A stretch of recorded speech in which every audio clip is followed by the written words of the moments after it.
नमस्कार, मैं हूं Manish Jain. National live news में आपका स्वागत है। नजर डालते हैं कुछ खास खबरों पर।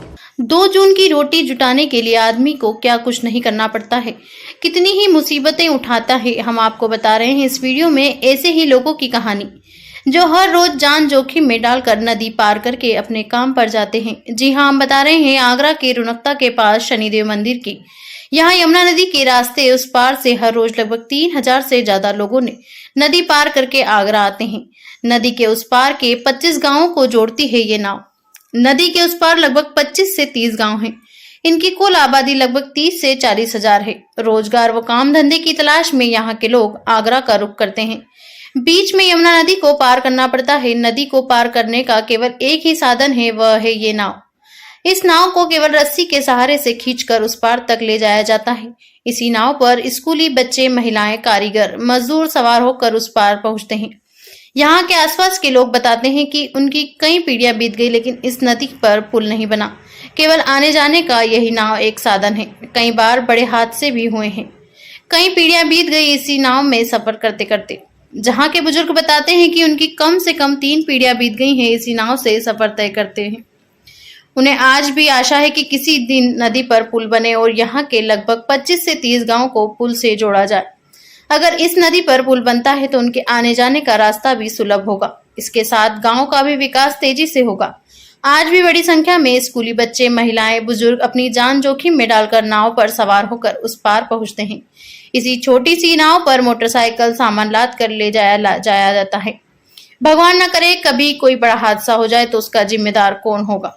बरसात के दिनों में आती है सबसे ज्यादा दिक्कत। सबसे ज्यादा मुश्किल बरसात के दिनों में आती है जब यमुना का जलस्तर बढ़ जाता है, पानी का बहाव भी तेज होता है। ऐसे हालातों में ये लोग मजबूरन नाव इस्तेमाल करते हैं। नाव पर कोई भी बचाव के उपकरण मौजूद नहीं है। यहाँ के स्थानीय निवासी, गोताखोर और नाव चालक बताते हैं कई बार बड़े हादसे भी हो गए हैं। एक गोताखोर को तो यहाँ तक का कहना है कि उन्होंने अब तक 200 से ज्यादा लाश नदी से निकाली है, लेकिन फिर भी कोई बुनियादी इंतजाम नहीं किया गया। ले देकर एक पुल बनाया जा रहा है जिसका काम है बेहद धीमा। कई सालों के प्रयास के बाद ले देकर एक पुल बनाया जा रहा है, उसका भी काम बहुत धीमी गति से चल रहा है। अभी इस पुल का बेस तैयार किया जा रहा है, कोठियां बनाई जा रही हैं। बरसात के दिनों में पानी भर जाएगा और इस पुल का काम भी रुक जाएगा। बरसात का मौसम आने वाला है और एक बार फिर से यमुना का जलस्तर बढ़ेगा और चुनौतियां फिर बढ़ेगी। भैया बाबा मर गए, दादा मर गए, हमारा नंबर आएगा। अच्छा, कितने लोग रोज आपके इधर से निकल जाते होंगे? कम से कम 3-4 हजार रुपया, 3-4 हजार लोग निकलते हैं आराम से। कितने गांव हैं जो मतलब रोज सफर करते हैं? 23-24 गाँव है इधर। तो बारिश के मौसम में तो बहुत ज्यादा दिक्कत होती होगी। मौसम दिक्कत तो होती है ही, तुम जानते हो इस बात को। अभी तो बात थोड़ी कम है ना, जब फुल भर के चलती है तो परेशानी तो होती है। अच्छा, गाड़ी चढ़ाने वढ़ाने में भी कई बार छोटे होते होंगे लोग? अरे हादसा भी हो जाते हैं, पर बच बचा जाते हैं ऊपर वाले की कृपा से। अच्छा, सब यहाँ जो काम करने वाले हैं रोज निकलते हैं, पकड़ा पकड़ी कर लेते हैं, हादसा भी हो जाते हैं। पुल की डिमांड थी, पुल बनाए जाने को लेकर। हाँ, काम तो चल रहा है, ठीक ठाक चल रहा है या धीमी रफ्तार से? चल रहा है, धीरे रफ्तार है बहुत। बन जाएगा तो आपका काम तो फिर तो सफर हो जाएगा। फिर तो सफर काम हो जाएगा। तो आपकी नाव बंद हो जाएगी? बंद हो जाएगी, कोई प्रॉब्लम ना है। नापते तो इतनी तो हमें फायदा है जाएगा। आज जमीन 4000 में बिक रही है, वो 50,000 में बिक गई हमारी। पुल बनते ही हम का है कुछ नहीं। ये साल हो गया।